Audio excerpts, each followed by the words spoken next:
Tahukah Anda konten majalah Dahlia Natolu edisi 184 November 2022? Silakan simak berikut ini. Majalah Dahlia Natolu edisi 184 November 2022 menemui pembaca dengan berbagai berita pelaku seni Batak, tokoh, komunitas, peringatan, nasional, penghargaan, prestasi, peristiwa, pendidikan, kesehatan, rohani, daerah, Bonapasogit, dan lainnya. Salam redaksi.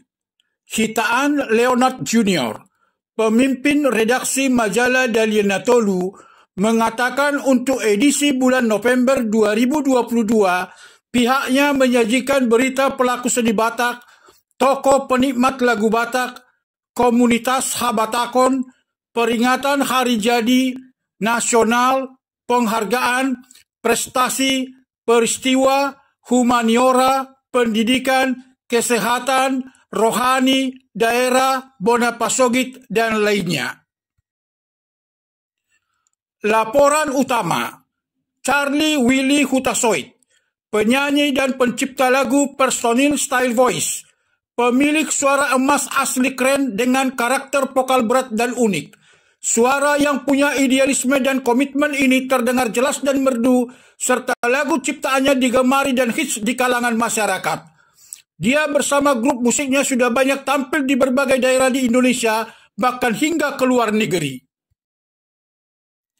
Tokoh Nelson P. Sitompul SEMM, penasehat Parbi, Persatuan Artis Batak Indonesia, mengatakan Charlie Willy Hutasoit mengabdi kepada para seniman Batak, khususnya seniman tarik suara, dengan tidak mementingkan diri sendiri atau mencari keuntungan dari kegiatan organisasi. Penikmat lagu-lagu Batak ini percaya akan niat baik Bung Willy dalam memimpin Parbi. Laporan khusus Batak Center, Pusat Habatakon, Ketua Umum Insinyur Sintong M. Tampubolon, gelar Bulan Kebudayaan Batak Toba Prakongres pertama Kebudayaan Batak Toba, aktualisasi dan revitalisasi mendukung pelestarian budaya Batak dengan Ketua Panitia Irjen Pol Purnawirawan Dr. Andus Erwin TPL Tobing. Kebudayaan Batak Toba di kalangan anak muda generasi kaum milenial telah mengalami banyak perubahan dan mendesak untuk dilestarikan. Peringatan Hari Jadi ke-77 Kabupaten Tapanuli Utara, Bupati Dr. Andus Nixon Nababan MSI, mengatakan infrastruktur jalan menjadi prioritas pembangunan utama Tapanuli Utara untuk interkoneksi dan memerdekakan desa, mewujudkan desa kuat, kota maju, dan Indonesia berdikari.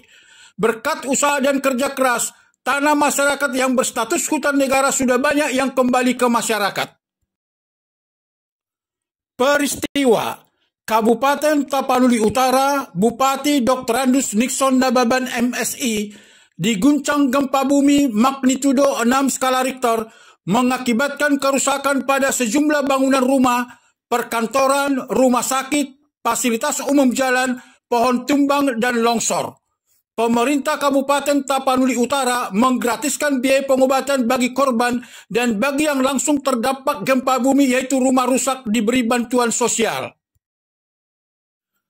Nasional, Kementerian Sosial Republik Indonesia, Direktur Pelindung Sosial Korban Bencana Alam PSKBA, Dr. Andus Ian Kusmadiana MPSSP, sesuai arahan Ibu Mensos, menyerahkan bantuan terdampak gempa bumi Tapanuli Utara berupa logistik tenda yang besar dan kecil, makanan siap saji, kasur dan selimut, serta membuat lumbung sosial untuk antisipasi jika terjadi bencana agar masyarakat sudah memiliki persediaan barang kesiapsiagaan penanggulangan bencana.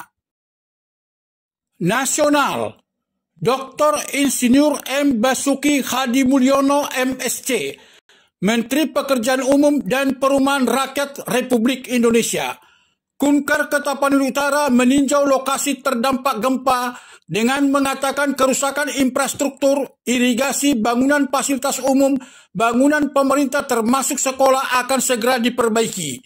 Kerusakan bangunan masyarakat rusak berat, rusak sedang, dan rusak ringan harus diverifikasi datanya untuk menghindari konflik dari berbagai pihak. Penghargaan Dr. Andus Nixon Nababan MSI, Bupati Tapanuli Utara, melalui peningkatan pelayanan kesehatan kembali meraih penghargaan Kepala Daerah Inovatif tahun 2022 yang diserahkan Menteri Desa Pembangunan Daerah Tertinggal dan Transmigrasi Dr. Andus Haji Abdul Halim Iskandar MPD bersama Komisaris Utama MNC Portal Agung Firman Sampurna.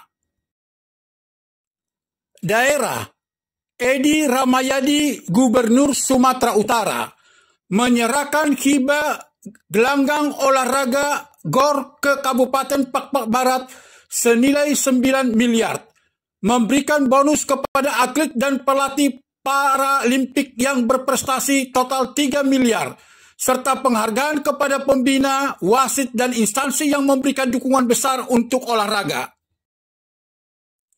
Prestasi Odekta Elpina Naibaho, atlet asal Kabupaten Dairi, menjadi tercepat di half marathon Jakarta Marathon 2022 yang diselenggarakan di depan area Gelora Bung Karno Minggu 16 Oktober 2022 mulai pukul 6 WIB.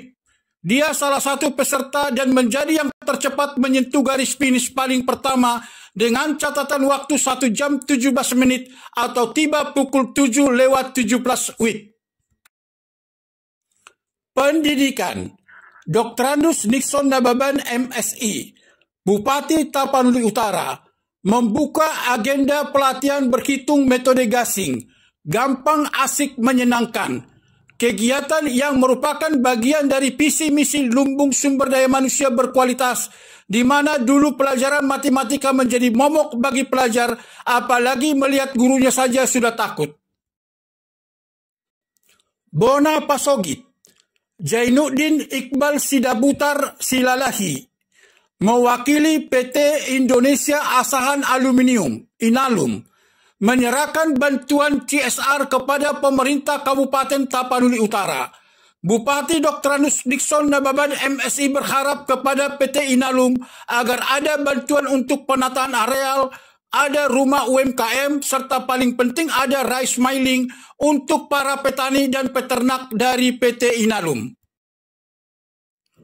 Humaniora, DPD Horas Bangso Batak, HBB Wilayah Sumatera Utara, Ketua Thomson Parapat, menyerahkan bantuan dari pengurus HBB kepada korban terdampak gempa bumi di posko tanggap bencana Tapanuli Utara, di mana Ketua Umum DPP HBB Lamsiang Sitompul SHMH dan Sekum Luhut Situmorang SH mengucapkan terima kasih kepada semua pihak yang ikut andil dalam memberikan partisipasi.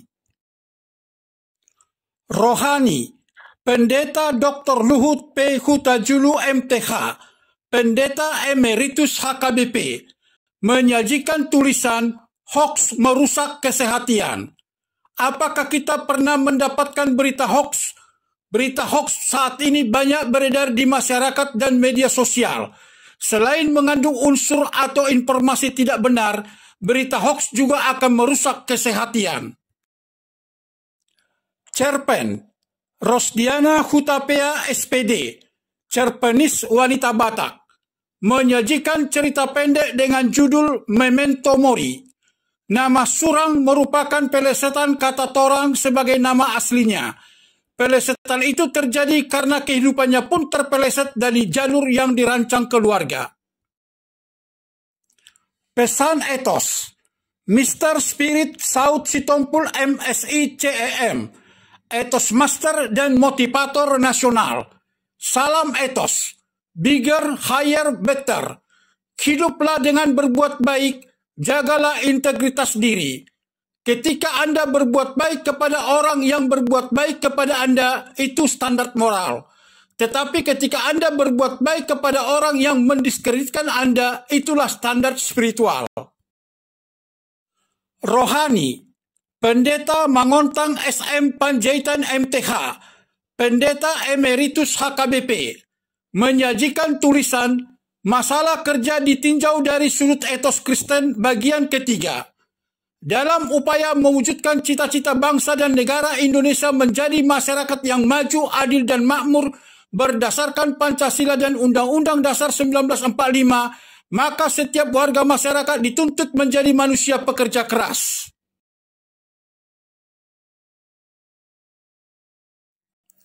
Demikian DNT TV Channel menyampaikan konten Majalah Dalian Natolu edisi 184 November 2022. Semoga dapat menyenangkan hati para pembaca sekalian. Bagi yang ingin berlangganan, silakan hubungi kami segera. Info lebih lanjut dapat menghubungi 0812 1364 7435 melalui WhatsApp.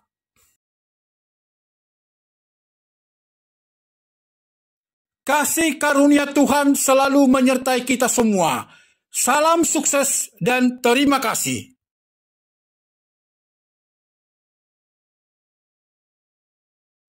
Jangan lupa subscribe, bunyikan lonceng, like, komen, dan share konten YouTube ini.